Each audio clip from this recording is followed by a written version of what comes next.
Hello friends, जय हिंद। This is Shweta. Welcome to my YouTube channel Gyankunj with Shweta में आपका स्वागत है। कैसे हो आप लोग? आशा करते हैं कि आप लोग बहुत अच्छे होंगे, स्वस्थ होंगे। और अगर आप लोगों ने मेरा चैनल सब्सक्राइब नहीं किया होगा तो please like and subscribe my channel. तो फ्रेंड्स, आज के वीडियो में हम लोग पिछले वीडियो में हम लोग दिल्ली सल्तनत के बारे में पढ़े थे, तो वो पार्ट 1 था और ये पार्ट 2 है। ठीक है, थोड़ा सा दिल्ली सल्तनत थोड़ा सा ब्रॉड था, इसीलिए हम लोग 2 पार्ट में इसको पढ़ रहे हैं। ठीक है, तो आज हम लोग तुगलक वंश के बारे में पढ़ेंगे। तो चलिए स्टार्ट करते हैं आज का वीडियो। देखिए, तुगलक वंश, ठीक है, ये 1320 से लेकर के 1413 ईस्वी तक चला था। ठीक है, आगे देखिए इसमें दिया गया है कि जितने भी जो थे गयासुद्दीन तुगलक थे, इन लोगों का जो टाइमिंग पीरियड था वो क्या है, ये दिया गया है। तो देखिए, गयासुद्दीन जो तुगलक थे वो 1320 से लेकर के 1325 ईस्वी तक ठीक रहे हैं। ठीक है, सेकेंड है मोहम्मद बिन तुगलक, ये 1325 से लेकर 1351 ईस्वी तक रहे। फिर ये 26 वर्ष तक रहे। ठीक है, थर्ड है फिरोज शाह तुगलक, ये देखिए 1351 से लेकर के 1388 ईस्वी तक रहे, ये 37 वर्ष तक राज किए। फिर तुगलक शाह है। ठीक है, ये देखिए 1388 ले से 1389, ये एक ही साल तक रहे हैं। देखिए नेक्स्ट है 5वें नंबर पे अबू बकर, ये हैं देखिए 1389 से 90 तक, ये लोग एक एक साल तक जो है अपना शासन किए थे। 6वां नंबर है नसरुद्दीन महमूद शाह। ठीक है, ये देखिए 1390 से लेके 1394 ईस्वी तक रहे। 7वां है अलाउद्दीन सिकंदर शाह, ये 1394 ईस्वी से 16 दिन, ठीक है, ये देखिए सिर्फ 16 दिन ही अपना शासन किए थे। और नेक्स्ट है नसरुद्दीन महमूद शाह, फिर देखिए ये 13 वर्ष तक रहे हैं, 13 वर्ष तक शासन किए। फिर दिल्ली सल्तनत पर सबसे अधिक समय तक शासन करने वाला राजवंश तुगलक वंश था। ठीक है, देखिए इसमें से लोग आगे पीछे करके करते गए, मतलब जो तुगलक वंश चला जो पूरा ही 94 ईयर्स, देखिए 94 ईस्वी तक चला था। ठीक है, ये तुगलक वंश सबसे ज़्यादा जो दिल्ली सल्तनत पे जो शासन करने वाला जो है वंश था, तो तुगलक वंश था। ठीक है, अब हम लोग देखते हैं कि गयासुद्दीन जो तुगलक हैं उनके बारे में, वो कब से क्या क्या चीज़ें हुई उनके साथ में। ठीक है, देखिए 1320 से 1325 ईस्वी गयासुद्दीन तुगलक हिंदू माँ से उत्पन्न हुआ था। उसकी माँ पंजाब की एक जाट तथा पिता जो हैं वो तुर्की के थे। उनकी जो माँ है वो जाट थी और जो पिता हैं वो तुर्की के थे। अलाउद्दीन खिलजी के समय गयासुद्दीन तुगलक पंजाब प्रांत का राज्यपाल था। ठीक है, जब अलाउद्दीन खिलजी के समय में, जब अलाउद्दीन खिलजी थे उस टाइम के समय में तुगलक जो है पंजाब प्रांत का राज्यपाल था। यह दिल्ली का पहला सुल्तान था जिसने गाजी की उपाधि धारण की थी। देखिए, ये दिल्ली का पहला सुल्तान था जिसने गाजी की उपाधि धारण की थी। तो ये क्वेश्चन पूछा जा सकता है कि गाजी की उपाधि धारण करने वाला जो प्रथम सुल्तान था वो कौन था दिल्ली का, तो गयासुद्दीन तुगलक था। ठीक है, यह दिल्ली सल्तनत की गद्दी पर सर्वसम्मानित से बैठने वाला पहला शासक था। इस संबंध में जो हबीब ने लिखा है कि क्या कि वे उसका हाथ पकड़ कर ले गए और सिंहासन पर बैठाकर गयासुद्दीन की किताब में उसे सुल्तान घोषित किया। ठीक है, वो देखिए आप यहाँ पे दिया गया है कि वो जो सर्वसम्मति पे से बैठा था वहाँ पे। ठीक है, गद्दी पर। देखिए नेक्स्ट पॉइंट है कि गयासुद्दीन तुगलक की आर्थिक नीति को रस्मे मियाना, ठीक है, तकीक ए इत्दाल कहा गया है। सल्तनत काल में नहरों का निर्माण कराने वाला प्रथम शासक जो है वो गयासुद्दीन तुगलक था। देखिए सल्तनत काल में जो नहरों का निर्माण कराने वाला प्रथम जो शासक था तो वो कौन था, तो वो गयासुद्दीन तुगलक था। दक्षिण के राज्यों को सर्वप्रथम गयासुद्दीन के समय में ही सल्तनत का भाग बनाया गया, जब वारंगल जो है वो 1323 ईस्वी एवं पांड राज्य को जौना खान ने जीता था। ठीक है, नेक्स्ट पॉइंट में देखते हैं कि दक्षिण राज्यों में वारंगल जो तेलंगाना ऐसा राज्य था उसे सल्तनत का अंग बनाया गया। इस समय वहाँ का जो शासक था वो प्रताप रुद्र देव था। ठीक है, उस टाइम के जो तेलंगाना के जो शासक थे उस टाइम कौन थे, तो प्रताप रुद्र देव थे। गयासुद्दीन का दूसरा अभियान जो है जौना खां के नेतृत्व में जाज नगर के विरुद्ध जो है वो 1324 ईस्वी में हुआ था। यहाँ का जो शासक था वो कौन था? वो भानुदेव द्वितीय था। गैसुद्दीन तुगलक की मृत्यु लकड़ी के एक महल के गिरने के कारण ही दिल्ली में जो है वो हो गई थी। ठीक है, वो 6 किलोमीटर दूर अफगानपुर नामक स्थान पर हुई थी। ठीक है, यह दिल्ली का महल जो है अहमद अयाज ने बनवाया था। गैसुद्दीन तुगलक का मकबरा जो है वो तुगलकाबाद में है। ठीक है, उसने अपने मकबरे का निर्माण स्वयं करवाया था। देखिए, वो जब जिंदा था तभी ही अपने मकबरे का निर्माण करवाया दिया था, और उसका जो गैसुद्दीन का मकबरा है वो तुगलकाबाद में है। ठीक है, नेक्स्ट पॉइंट है कि मोहम्मद बिन तुगलक। अब हम लोग इसके बारे में देखते हैं, इसका जो शासनकाल है कब से कब तक चला और कैसे चला।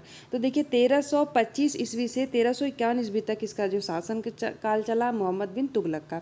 मोहम्मद बिन तुगलक का जो मूल नाम है वो जौना खां था। ठीक है, इसे उलुग खां की उपाधि प्राप्त थी। ठीक है, उल्लू खां की उपाधि किसे प्राप्त थी? तो मोहम्मद बिन तुगलक को। राजमुंदरी अभिलेख में इसे खाने जहां कहा गया है। सल्तनत काल के सभी शासकों में मोहम्मद बिन तुगलक सर्वाधिक शिक्षित, योग्य एवं विद्वान जो है वो सुल्तान था। ठीक है, अगर आप देखा जाए तो सल्तनत काल में उतने लोग पढ़े लिखे नहीं थे, लेकिन मोहम्मद बिन जो तुगलक था वो सर्वाधिक शिक्षित, योग्य और विद्वान सुल्तान था।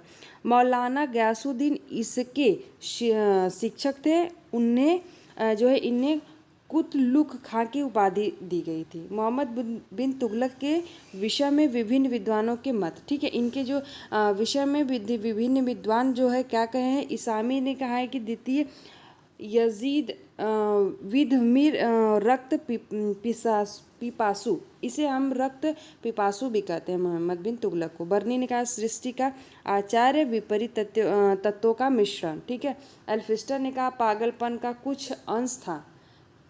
लोग इनके बारे में कुछ विभिन्न जो विद्वानों द्वारा मत दिए गए हैं, ये आपसे पूछ सकता है, ये हमेशा पूछा जाता है। रक्त पिपासु जो है वो किसे कहा जाता है? तो मोहम्मद बिन तुगलक को। ठीक है, अब नेक्स्ट पॉइंट में देखते हैं कि उसने खलीफा की उपाधि अमीरुल मोमिनीन धारण की। उसने अपने सिक्कों पर अपने नाम के साथ जिल्लिल्लाह से खुदवाया। यह वह पहला शासक था जिसने तांबे एवं अन्य धातुओं के सिक्कों के माध्यम से जनता को राजस्व का महल बताने का प्रयास किया। ठीक है, वो पहला ऐसा शासक था। विजयनगर साम्राज्य की स्थापना के समय दिल्ली सल्तनत का शासक मोहम्मद बिन तुगलक था। भारत में सांकेतिक मुद्रा के चलन की प्रणाली को मोहम्मद बिन तुगलक ने लागू किया। सांकेतिक मुद्रा सोना चांदी के न होकर सस्ती धातु की थी। सांकेतिक मुद्रा तांबे की बनी थी। ठीक है, इसने जो मोहम्मद बिन तुगलक ने सांकेतिक मुद्रा का जो है वो प्रचलन किया था। ठीक है, वो सोना चांदी के ना होकर के वो तांबे की बनी हुई मुद्रा थी। ठीक है, सांकेतिक मुद्रा के चलन की प्रणाली मोहम्मद बिन तुगलक की सबसे विवादग्रस्त योजना थी। ठीक है, दीवान ए अमीर कोही विभाग का संबंध कृषि विभाग से था। मोहम्मद बिन तुगलक के शासन काल में सर्वाधिक भू राजस्व की जो दर है वो 1/2 थी। ठीक है, रेहला पुस्तक के जो लेखक है वो इब्न बतूता को माना जाता है। ये भी क्वेश्चन बार बार पूछता है कि रेहला के जो पुस्तक के जो है लेखक कौन है? तो इब्न बतूता थे। ठीक है, नेक्स्ट पॉइंट में देखिए कि मोहम्मद बिन तुगलक ने 1343 ईस्वी में खलीफा अल हकीम द्वितीय से अपने पद की स्वीकृति ली तथा 1344 ईस्वी में खलीफा के दूत हाजी सैयद सरसरी का भव्य स्वागत किया।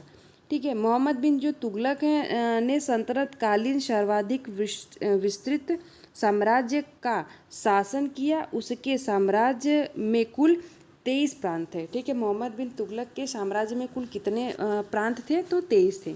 इसने सती प्रथा को रोकने के लिए प्रयत्न किए। देखिए, इसने सती प्रथा को भी रोकने के लिए प्रयत्न किया था।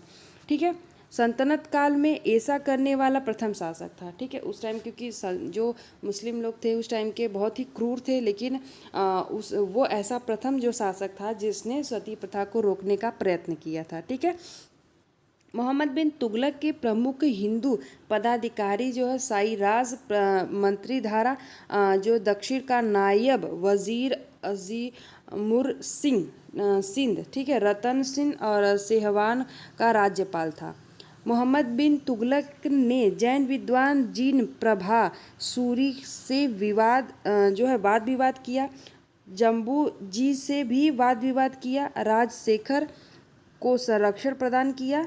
उसने अन्य सैन्य संतों तथा जैन मंदिरों को भी भू अनुदान दिए।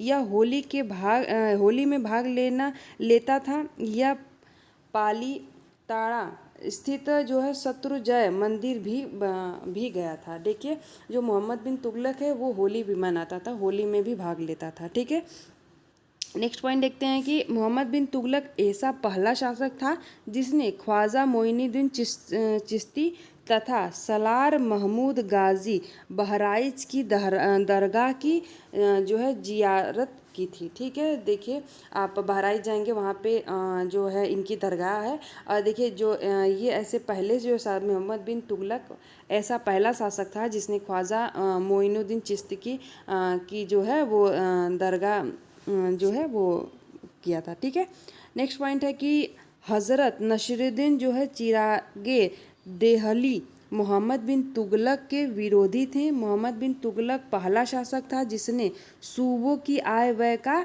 रजिस्टर तैयार किया था। ठीक है, ये ऐसा पहला शासक था जिसने सूबों की आय व्यय का रजिस्टर तैयार किया था। अब हम लोग देखते हैं कि मोहम्मद बिन तुगलक की 4 प्रमुख योजनाएं। ठीक है, अब हम लोग देखते हैं कि जो मोहम्मद बिन तुगलक थे उनकी जो है 4 प्रमुख योजनाएं कौन कौन सी थी। तो देखिए ये आपको एक ट्रिक वाइज में दे दिया गया है कि 2 रा सा बू, ठीक है, साखू। ठीक है, अब देखिए पहला है 2 मतलब क्या है, आब में कर वृद्धि। ठीक है, ये कब आया था योजना, तो 1325 से लेकर के 1326। ठीक है, और सेकेंड है कि राजधानी परिवर्तन जो 1326 से लेके 1327। अब तीसरा है सांकेतिक मुद्रा का प्रचलन, वो कब आया था, तो 1329 से लेके 1330 तक। चौथा है खुरासान अभियान। ठीक है, ये 1330 से 1331। तो ये जो मोहम्मद बिन तुगलक की 4 प्रमुख योजनाएं हैं, ठीक है, ये पूछा जा सकता है एग्जाम में, तो ये इंपॉर्टेंट पॉइंट है। नेक्स्ट पॉइंट में देखते हैं कि दक्षिण भारत में चिश्ती सिलसिले की नींव शेख बुरहानुद्दीन गरीब ने रखी। वे निज़ामुद्दीन औलिया के शिष्य थे। ठीक है, मोहम्मद बिन तुगलक ने दोकानी नामक सिक्का चलाया। ठीक है, दोकानी नामक सिक्का किसने चलाया था, तो मोहम्मद बिन तुगलक ने चलाया था। सोने का सिक्का दिनार चलाया। ठीक है, चांदी का सिक्का अदली या टका कहा जाता था, उसने चलाया था। इसने सिक्कों पर करमा खुदवाना बंद कर दिया। ठीक है, जो सिक्के पे पहले उसके पहले जो कलमा खुदवाया जाता था, इसने जो मोहम्मद बिन तुगलक ने इसको बंद कर दिया था। ठीक है, नेक्स्ट पॉइंट में देखते हैं नेक्स्ट क्या दिया गया है। और प्लीज़ फ्रेंड्स आप लोग वीडियो के लास्ट तक बने रहिएगा, ये बहुत ही इंपॉर्टेंट जो है बुक मैं आप लोगों को जो रीड करवा रही हूँ, क्योंकि सारे एग्ज़ाम्स में इससे रिलेटेड क्वेश्चन आते हैं और ये बहुत अच्छी बुक है। तो आप लोग प्लीज़ इसको रीड करिएगा, और जो लोग भी पिछला वीडियो नहीं देखे होंगे तो प्लीज़ जाके मेरा प्लेलिस्ट आप लोग चेक करिएगा, उसमें आप लोगों को मिल जाएगा सारे ही वीडियो। मैं एकदम सीरियल वाइज से ये आप लोगों को रीड करवा रही हूँ, कहीं भी स्किप नहीं किया है, कोई भी टॉपिक नहीं छोड़ा है, इसलिए तो प्लीज़ आप लोग देखिएगा वीडियो, और प्लीज़ अच्छा लगे तो प्लीज़ मेरे चैनल को सब्सक्राइब करिएगा, वीडियोस को लाइक करिएगा, क्योंकि ऐसे वीडियो आप लोगों को डेली आते रहेंगे। ठीक है, चलिए नेक्स्ट पॉइंट हम लोग देखते हैं। इन्होंने अपनी राजधानी जो है वो दिल्ली से दौलताबाद बनाई। ठीक है, जो मोहम्मद बिन तुगलक थे ये अपनी जो राजधानी है, सोचिए उस टाइम में लोग राजधानी भी अपने हिसाब से चेंज कर देते थे, तो इन्होंने दिल्ली से फिर दौलताबाद बना लिया था। ठीक है, राजधानी परिवर्तन के बाद सोने का जो सिक्का है वो जिसकी, ठीक है, 99 ग्रेन का था। सिक्का संबंधी प्रयोगों के कारण ही एडवर्ड टॉमस ने इसे धनवानों का राजकुमार कहा। ठीक है, इसी से संबंधित जो है एडवर्ड टॉमस ने इन्हें क्या कहा था, धनवानों का राजकुमार कहा था। और देखिए फ्रेंड, आप लोगों को जो इम्पॉर्टेंट पॉइंट है मैं आप लोगों को बता दे रही हूँ, तो प्लीज़ आप लोग एक रफ और पेन लेके बैठिए, जिससे आप लोग नोट करते रहिए, क्योंकि मैं ये बात हर वीडियो में बोलती हूँ कि आप लोगों को एग्ज़ाम टाइम में वो आप लोगों को ज़्यादा हेल्प करेगा रिवीजन करने के लिए, ठीक है। तो आप लोग ऐसा ज़रूर करिए। जैसे ये पूछा जा सकता है कि एडवर्ड टॉमस ने मोहम्मद बिन तुगलक को क्या कहा था, तो धनवानों का राजकुमार कहा था, ठीक है। ऐसे ऐसे जो छोटे छोटे पॉइंट है आप लोग उसको नोट करते रहिए। नेक्स्ट पॉइंट में दिया है आगे कि मोहम्मद बिन तुगलक पहला शासक था जिसने अकाल पीड़ितों की सहायता की थी। देखिए ये दिल का भी ठीक था कि इसने जो अकाल पड़ने पे उनको जो पीड़ितों की सहायता की थी। इस कार्य के लिए उसने अकाल संहिता बनवाई, किसानों को कुएं खोदने, बीज तथा हल खरीदने के लिए कृषि ऋण शोधर प्रदान किया, कृषि के विकास के लिए दीवाने अमीर कोही की स्थापना की। देखिए क्वेश्चन पूछा, ये हमेशा पूछा भी गया है क्वेश्चन कि दीवाने अमीर कोही की जो स्थापना है वो किसने करवाई थी, तो मोहम्मद बिन तुगलक ने करवाई थी, ठीक है। मोहम्मद बिन तुगलक के शासनकाल में सर्वाधिक जो है विद्रोह 34 हुए, जिसमें 27 केवल दक्षिण में हुए। देखिए 34 विद्रोह हुए थे उसके शासनकाल में, लेकिन सबसे जो सर्वाधिक जो विद्रोह हुआ था 27, वो केवल दक्षिण में हुआ था, ठीक है। एस के पांडे के अनुसार कुल 22 विद्रोह हुए थे। देखिए अगर आप लोग को किसी के अकॉर्डिंग पूछ दे कि एस के पांडे के अनुसार जो है मोहम्मद बिन तुगलक के शासनकाल में कितने विद्रोह हुए थे, तो 22 हुए थे। देखिए प्रमुख विद्रोह एवं उनके जो है नेता, देखिए फर्स्ट देखिए चचेरे भाई बहाउद्दीन गुरशपा ने गुलबर्गा के निकट सागर में 1327 ईस्वी में विद्रोह किया। इस विद्रोह का दमन अहमद अयाज ने किया, ठीक है। सेकंड क्या है, मुल्तान के सूबेदार बहराम आयबा, ठीक है, इसने क्या उर्फ किरलू खां का विद्रोह हुआ था। ये कब हुआ था, तो वो 1327 से 1328 तक चला। ये स्वयं सुल्तान थे। और तीसरा है बंगाली में हाजी इलियास का विद्रोह, ठीक है। सुल्तान जो है ससुद्दीन, ठीक है, ये 1340 से लेकर के 41 सफल हुआ था ये विद्रोह। 3 विद्रोह ये प्रमुख विद्रोह हैं, ये क्वेश्चन में आ सकता है। नेक्स्ट पॉइंट देखते हैं कि बंगाल दिल्ली सल्तनत से स्वतंत्र होने वाला पहला राज्य था। 1336 ईस्वी में हरिहर तथा बुक्का नामक 2 भाइयों ने कृष्णा नदी के दक्षिण में विजयनगर साम्राज्य की स्थापना की। ये भी इम्पोर्टेंट पॉइंट है कि हमेशा पूछा भी गया है क्वेश्चन की जो है वो विजयनगर के साम्राज्य की स्थापना किसने की थी, तो हरिहर एवं बुक्का, ये दोनों ही भाई थे, ठीक है। नेक्स्ट पॉइंट में है कि 1347 ईस्वी में हसन गंगू ने देवगिरी में विद्रोह किया तथा अलाउद्दीन बहमन शाह के नाम से बहमनी राज्य की स्थापना की, ठीक है। मोहम्मद बिन तुगलक के शासनकाल में 1341 ईस्वी में चीन के मंगोल सम्राट तोमर तिगुन का एक शिष्टमंडल हिमाचल प्रदेश के बौद्ध मंदिरों को देखने आया था। इब्न बतूता मोरक्को का निवासी था। वह 1333 ईस्वी में भारत आया था। सुल्तान ने उसे दिल्ली का काजी नियुक्त किया और 1342 ईस्वी में अपना दूत बनाकर चीन भेजा, ठीक है। ये अपना दूत बनाकर चीन भेजे, किसको, इब्न बतूता को, ठीक है। मोहम्मद बिन तुगलक के दरबार में बद्र ए चाच नामक एक कवि रहता था। उसने दीवाने चाच तथा शाहनामा की रचना, ठीक है।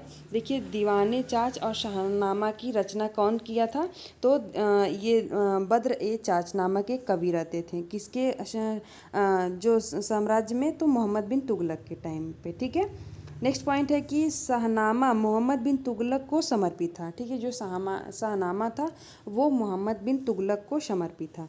बरनी 17 वर्षों तक उसके दरबार में रहा था। इसने तारीखे फिरोजशाही तथा फतवाए जहादारी की रचना की। मोहम्मद बिन तुगलक तथा अलाउद्दीन ने खुस्म का 4/5 भाग लिया। मोहम्मद बिन तुगलक ने उपहार आदि वितरित करने के लिए दीवान ए नज़र नामक विभाग की स्थापना की थी। सर्वप्रथम मोहम्मद बिन तुगलक ने ही सोने के सिक्कों पर कलमा खुदवाया और यद्यपि बाद में उसने यह प्रथा समाप्त कर दी। देखिए इसी ने ही सर्वप्रथम इसी ने खुद ने ही सोने के जो सिक्के पे वो कलमा खुदवाया था। कौन? मोहम्मद बिन तुगलक ने। और उसी ने ही ये खुद को समाप्त भी कर दिया था। ठीक है, ये प्रथा को सर्वाधिक जो है टकसालें इसी के समय में थी। अब आते हैं नेक्स्ट जो है वो फिरोज शाह तुगलक। अब हम लोग देखते हैं कि फिरोज शाह तुगलक क्या थे, कैसे थे। ठीक है, हम लोग इनके बारे में पढ़ते हैं, फिरोज शाह तुगलक के बारे में। फिरोज शाह तुगलक जो हैं वो देखिए 1391 से लेकर के 1388 ईस्वी तक इनका शासनकाल रहा। फिरोज शाह तुगलक गयासुद्दीन का भतीजा, उसके भाई जो रज़्ब का पुत्र था। ठीक है, जो फिरोज शाह तुगलक कौन थे? तो गयासुद्दीन जो है उनका भतीजा था, तथा मोहम्मद बिन तुगलक का चचेरा भाई था। यह हिंदू माता भट्टी राजपूत रणमल की बेटी बीबी जैसा जैला नैला से उत्पन्न हुआ था। फिरोज शाह तुगलक का राज्याभिषेक 2 मार्च 1391 ईस्वी में सिंध में तथा अगस्त 1391 ईस्वी में दिल्ली में हुआ था। इसका जो देखिए ये क्वेश्चन भी इम्पॉर्टेंट है कि फिरोज शाह तुगलक का ऐसे आप लोगों को पूछ सकता है कि कौन सा ऐसा सम्राट जो सम्राट था तुगलक वंश में कि जो उनका जो राज्याभिषेक है वो 2 बार हुआ था। तो फिरोज शाह तुगलक ऐसे थे। ठीक है, एक बार देखिए सिंध में हुआ था और एक बार दिल्ली में हुआ था। वजारत प्रथा का चरमोत्कर्ष तुगलक काल में ही देखा जाता है। फिरोज शाह तुगलक का वजीर मलिक मकबूल था। नायब वजीर मलिक राजी था। मलिक मकबूल तेलंगाना का एक ब्राह्मण था जो मुसलमान हो गया था। इसका मूल नाम जो है कुकनू फूल था। ठीक है, मोहम्मद बिन तुगलक ने इसे कावा मुल्क की उपाधि दी थी। फिरोज ने 24 कष्टदायक करों को समाप्त किया था। देखिए जो फिरोज शाह तुगलक थे इन्होंने जो 24 कष्टदायक जो है कर है उसको समाप्त किया था। नेक्स्ट पॉइंट में हम लोग देखते हैं क्या है कि उसके समय में दोआब से 80 लाख टका की आय होती थी। दिल्ली का कुल राजस्व 6 करोड़ 85 लाख टका तक पहुंच गया था। ठीक है, अब देखिए नेक्स्ट पॉइंट में हम लोग देखते हैं कि फिरोज के शरीयत के अनुसार केवल 4 कर लिए गए। कौन कौन से अब हम लोग देखते हैं आगे। देखिए पहला है खीरज, केवल गैर मुसलमानों से लिया गया था। गैर मुसलमान माने हिंदुओं से लिया गया था। ठीक है, 1/3 उपज का। जक़ात जो है मुसलमानों से धार्मिक कर है। जक़ात आप समझ रहे होंगे कि ये मुसलमान देते हैं 2.5%। ठीक है, और देखिए जजिया कर जो है वो गैर मुसलमानों से धार्मिक कर लिया गया था। जजिया कर भी ये लेते थे। और खुस्म लूट हुए धन पर कर। ठीक है, जो 1/5 भाग था।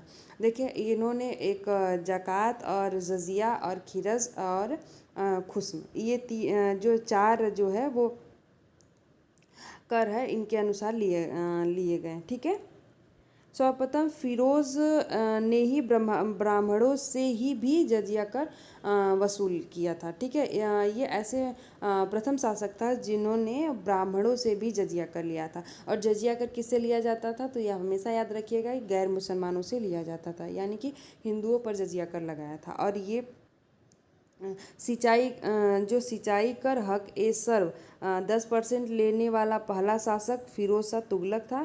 फिरोज तुगलक ऐसा पहला शासक था जिसने राज्य की आमदनी का ब्यौरा तैयार करवाया। उसने राजस्व के अनुमान लगाने का कार्य ख्वाजा इमामुद्दीन को सौंपा था। फिरोज ने जागीरदारी प्रथा को पुनः प्रारंभ किया। इतलाक एक प्रकार की हुंडी प्रथा का प्रचलन फिरोज शाह तुगलक ने किया। ठीक है, नेक्स्ट पॉइंट है कि फिरोज शाह द्वारा स्थापित जो है प्रमुख विभाग, इनके बारे में देखते हैं कि दीवान ए बंदगान दासों के लिए दीवान ए खैरात दान विभाग, इसी के अंतर्गत विवाह विभाग भी था। दीवान ए इस्तिकाक पेंशन विभाग, लोक निर्माण विभाग, भवन, सड़कें तथा नहरों के निर्माण हेतु इसके प्रमुख मालिक गाजी सहना तथा अब्दुल हक थे। ठीक है। फिरोज ने दिल्ली में एक रोजगार दफ्तर तथा एक सफा खाना भी खुलवाया। फिरोज ने 300 नए नहरों की स्थापना की, जिसमें अपने बड़े बेटे फतेह खां के नाम पर फतेहाबाद और हिसार, फिरोजपुर और आखिरीनपुर, जौनपुर और तथा फिरोजाबाद आदि प्रमुख थे। ठीक है। फिरोज शाह जो हैं वो 300 नगरों की स्थापना की थी। ठीक है। उसमें से देखिए आप एक जौनपुर भी है।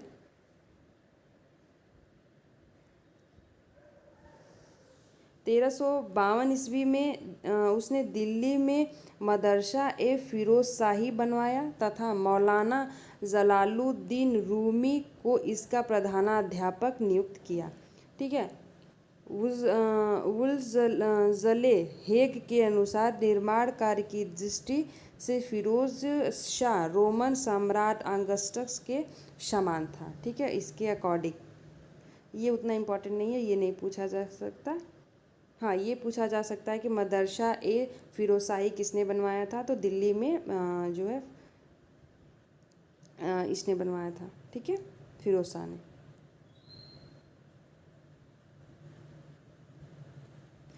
फिरोज तुगलक की नहर प्रणाली का विस्तृत वर्णन यहाँ बिन अहमद सरहिंदी की पुस्तक तारीख़े मुबारक शाही में है। फिरोज तुगलक ने ताश घड़ियाल जल घड़ी का आविष्कार किया था। उसने दिल्ली में एक जल घड़ी, एक धूप घड़ी तथा एक नक्षत्र घड़ी लगवाई थी। ठीक है।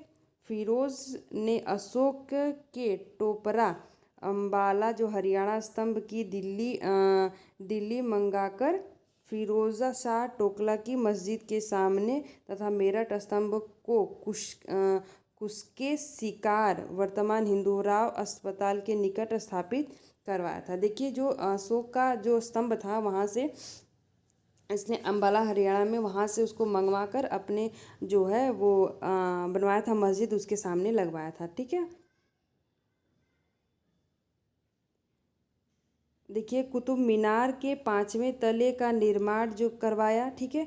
और फिरोज शाह ने शिक्षा जो कुतुब मीनार का 5वां तला है वो जो है फिरोज शाह ने उसका निर्माण करवाया था। फिरोज शाह ने शिक्षा में व्यावसायिक पाठ्यक्रम लागू किया। फिरोज शाह की जीवनी लेखक से सिराज अफीक है। ठीक है। दलाइले फिरोजशाही। ठीक है। दर्शन तथा नक्षत्र विज्ञान से संबंधित ग्रंथ है। इसका अनुवाद जो है अजीजुद्दीन किरमानी ने किया था। अल्फिस्टन ने फिरोज शाह तुगलक को सुल्तान काल का अकबर कहा था। ब्राह्मणों पर जजिया कर लगाने वाला दिल्ली सल्तनत का प्रथम शासक था। और फिरोज शाह तुगलक था। देखिए ये बार बार क्वेश्चन पूछा जाता है कि ब्राह्मणों पर जो जजिया कर लगाए थे वो कौन थे, तो फिरोज शाह तुगलक था। ठीक है। फिरोज तुगलक के व्यक्तित्व का सबसे बड़ा दोष उसकी धार्मिक कट्टर नीति थी। ठीक है। उसकी वो जो धार्मिक जो कट्टर नीति थी वो सबसे बड़ा व्यक्तित्व का सबसे बड़ा दोष था। भारत में सर्वाधिक नहर बनाने वाला शासक कौन था, तो फिरोज शाह तुगलक था। ये क्वेश्चन भी पूछा गया है। संगीत ग्रंथ जो है राग दर्पण का फारसी अनुवाद फिरोज शाह तुगलक ने ही करवाया था। फिरोज ने चांदी का सिक्का बिख तथा तांबे का सिक्का चलाया। उसी के द्वारा प्रचलित सिक्का ससगनी 6 जीतल का होता था। इसके अतिरिक्त चांदी के छोटे सिक्के चिहल ओ हस्तकनी विशत ओ पंजकमी बिस्त ओ 4 कन ध्वज दाकनी भी चलाए। ठीक है। इसके सिक्के पर खलीफा का नाम अंकित करवाया तथा स्वयं को खलीफा का नायब अंकित करवाया था। इसने स्वयं को ही क्या कहा था, खलीफा का नायब। ठीक है, फिरोज के जो है विषय में विद्वानों के मत। देखिए यहाँ पे भी इनको जो है विद्वानों के मत इनके बारे में दिया गया है। क्या कहे हैं, चलिए हम लोग पढ़ते हैं कि हेनरी एलियट तथा एल्फिस्टन ने कहा सल्तनत युग का अकबर। ठीक है, अब इनको फिरोज शाह तुगलक को सल्तनत युग का अकबर किसने कहा था, तो एल्फिस्टन और हेनरी एलियट ने। ठीक है, आर.सी. मजूमदार ने कहा था फिरोज इस युग का सबसे धर्मांध एवं उस क्षेत्र में सिकंदर लोदी तथा औरंगजेब का अग्रगामी था। ठीक है, जले हेग ने राज्य का अपहरणकर्ता कहा। बर्नी ने दिल्ली का आदर्शन सुल्तान सच्चा मुसलमान शासक कहा था। ठीक है, सल्तनत, देखिए ये वाला हमेशा पूछता है, ये वाला। ठीक है, नेक्स्ट पॉइंट में है कि सल्तनत काल में सिक्कों का विनिमय अनुपात क्या था, तो सोना चांदी देखिए इतना इतना है। ठीक है, और परवर्ती तुगलक जो है मलिक सवर उर्फ ख्वाजा जहां नसरुद्दीन महमूद का वज़ीर, ठीक है, वज़ीर था। महमूद ने इसे मलिक उस सर्क की उपाधि दी थी। आगे चलकर इसी ने जौनपुर के सरकी राज्य की स्थापना की। ठीक है, नेक्स्ट पॉइंट में देखते हैं। नेक्स्ट पॉइंट में है कि नसरुद्दीन महमूद के राज्य साम्राज्य के विषय में लोग व्यंग्यपूर्वक कहा करते थे शाह की सल्तनत दिल्ली से पालम तक फैली हुई है। तैमूर लंग का आक्रमण जो है 1398 ईस्वी में नसीरुद्दीन के समय में हुआ था। तैमूर ने भारत पर आक्रमण के पश्चात खिज़्र खां को मुल्तान, लाहौर तथा दीपालपुर का सूबेदार नियुक्त किया था। तैमूर लंग तुर्कों की बरसाल नस्ल से संबंधित था। ठीक है, अब हम लोग देखते हैं नेक्स्ट पेज पे क्या है, सैयद वंश। ठीक है, अब हम लोग देखते हैं सैयद। अब हम लोग तुगलक वंश, देखिए मैं बोली ना कि तुगलक वंश सबसे ज़्यादा चला था, 94 वर्ष तक चला था। तुगलक वंश सल्तनत काल का सबसे ज़्यादा चलने वाला काल था। अब हम लोग सैयद वंश देखते हैं। ठीक है, सैयद वंश क्या है, फर्स्ट में है खिज़्र खां। इनका जो है वो शासन काल देखिए बताया गया है कि 1414 से 1421 वर्ष तक चला था। और नेक्स्ट है कि मुबारक शाह, इनका जो चला था वो 1421 से 1433 ईस्वी तक। और थर्ड है महमूद शाह, इनका 1433 से 1443 ईस्वी तक। चौथा है अलाउद्दीन हसन शाह, इनका 1443 से 1491 ईस्वी तक। ठीक है, सैयद वंश के इतिहास के लिए एकमात्र स्रोत यहाँ बिन सरहिंदी की तारीख मुबारक शाही है। ठीक है, खिज़्र खां ने अपने सिक्कों पर तैमूर तथा उसके पुत्र शाहरुख का नया नाम अंकित करवाया एवं स्वयं रयते आला की उपाधि धारण की। दिल्ली में जमात खाना मस्जिद का निर्माण खिज़्र खां ने करवाया था।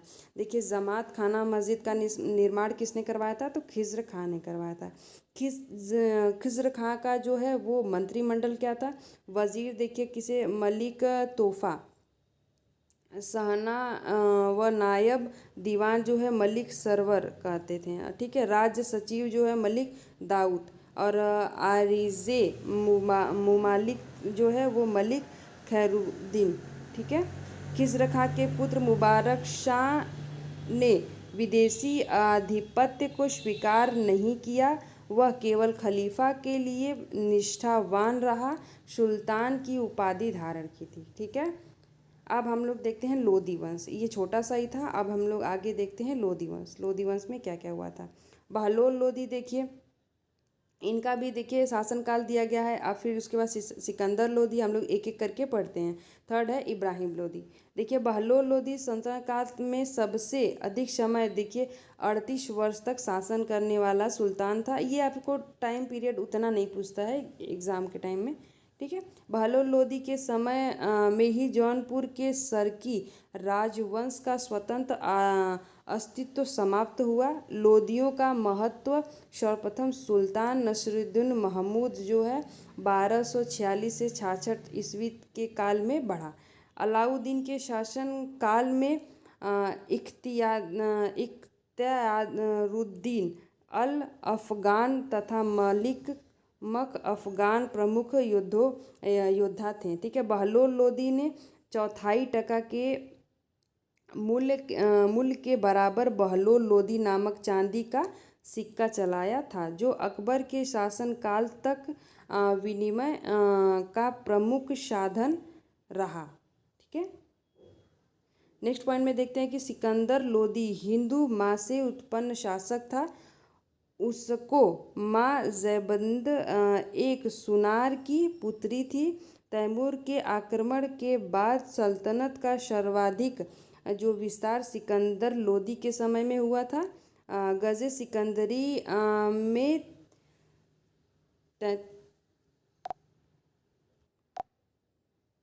ठीक है। गजे सिकंदरी में 39 खाने देखिए 30 इंच होते थे। सिकंदर लोदी ने खाद्यान्न पर से चुंगी कर हटा दिया था। देखिए क्वेश्चन ये पूछ सकता है कि सिकंदर लोदी ने मतलब कौन से किसने जो खाद्यान्न पर चुंगी कर हटाया था, तो सिकंदर लोदी ने हटाया था। ठीक है। जो इम्पोर्टेंट है मैं आपको बता देती हूँ, लेकिन पढ़ना तो मुझे सारा ही पड़ेगा। तो ठीक है। सिकंदर लोदी ने नागरकोट के ज्वालामुखी मंदिर की मूर्ति तोड़कर उसके टुकड़ों को मांस तौलने के लिए कसाईयों को दे दिया था। आगरा शहर जो है 1504 ईस्वी सिकंदर लोदी ने बसाया था और गुलमुखी नाम से कविता सिकंदर लोदी ने लिखा था। और इसने बोधन नामक हिंदू को इसलिए मृत्युदंड दिया था कि वह हिंदू एवं इस्लाम धर्म को समान बताता था। ठीक है। इसने देखिए एक गोधम नामक हिंदू थे, उनको मृत्युदंड दिया था, बस किस लिए, क्योंकि उन्होंने ये कह दिया था कि हिंदू और इस्लाम जो है वो बराबर है। और देखिए ज्वालामुखी मंदिर है, वहाँ पे उसको मंदिर को तोड़ करके उसके जो टुकड़े हैं वो किसको दे दिया था, जो मांस तौलने के लिए काम आते थे। ठीक है। ये इतना कसाई था। देखिए नेक्स्ट पॉइंट में है कि सिकंदर लोदी ने दोआब पर नियंत्रण करने तथा राजपूतों को दिल्ली की ओर बढ़ने से रोकने के लिए आगरा को अपनी राजधानी बनाया था। सिकंदर लोदी के वजीर मियाँ भूआ ने औषधीय शाक के ग्रंथ का संस्कृत से फारसी अनुवाद किया था। तिब्बे सिकंदरी या फरहंगे सिकंदरी मियाँ भूआ ने दिल्ली में मोठ की मस्जिद बनवाई। और नेक्स्ट पॉइंट में देखते हैं कि लज्जते सिकंदर शाही भारतीय संगीत पर पहला फारसी ग्रंथ था। बहलोल लोदी का मकबरा सिकंदर लोदी ने बनवाया था। और ये देखिए इब्राहिम लोदी के ग्वालियर पर आक्रमण के समय वहाँ का शासक विक्रमजीत था। ठीक है। सिकंदर लोदी शहनाई सुनने का शौकीन था। सिकंदर लोदी सल्तनत काल का एकमात्र सुल्तान था जिसने खुस्म में कोई हिस्सा नहीं लिया। मेवाड़ और इब्राहिम लोदी के बीच मालवा को लेकर झगड़ा था। इसी कारण हुई खातौली युद्ध में राणा सांगा ने इब्राहिम लोदी को हराया था। इसी युद्ध में राणा सांगा का हाथ कट गया था। और 1526 ईस्वी में इब्राहिम लोदी और बाबर के मध्य पानीपत का पहला युद्ध हुआ था। देखिए पानीपत का पहला युद्ध कब हुआ था, तो 1526 ईस्वी में। ठीक है। इस युद्ध को लड़ते हुए इब्राहिम लोदी मारा गया और इब्राहिम लोदी मध्यकालीन इतिहास में पहला शासक था जो युद्ध स्थल में लड़ते हुए मरा था। ठीक है। अब ये देखिए आपका दिल्ली सल्तनत ख़त्म हो गया। अब हम लोग नेक्स्ट पॉइंट में ये देखेंगे सल्तनत कालीन सैन्य व्यवस्था और राजस्व अवस्था। ठीक है। अब हम लोग इसके बारे में देखते हैं नेक्स्ट वीडियो में। ठीक है। नहीं तो वीडियो बहुत ज़्यादा बड़ी हो जाएगी। तो ठीक है, अगर फ्रेंड आप लोगों को ये वीडियो अच्छा लगा होगा तो प्लीज़ चैनल को सब्सक्राइब करिएगा, वीडियोस को लाइक करिएगा और प्लीज़ बेल आइकन दबाना मत भूलिएगा और अपने फ्रेंड सर्कल में, अपने ग्रुप में ज़रूर सेंड करिएगा। ठीक है फ्रेंड, तो मिलते हैं नेक्स्ट वीडियो में। तब तक के लिए थैंक यू सो मच और स्टडी करते रहिए, अपना ध्यान रखिए। जय हिंद फ्रेंड।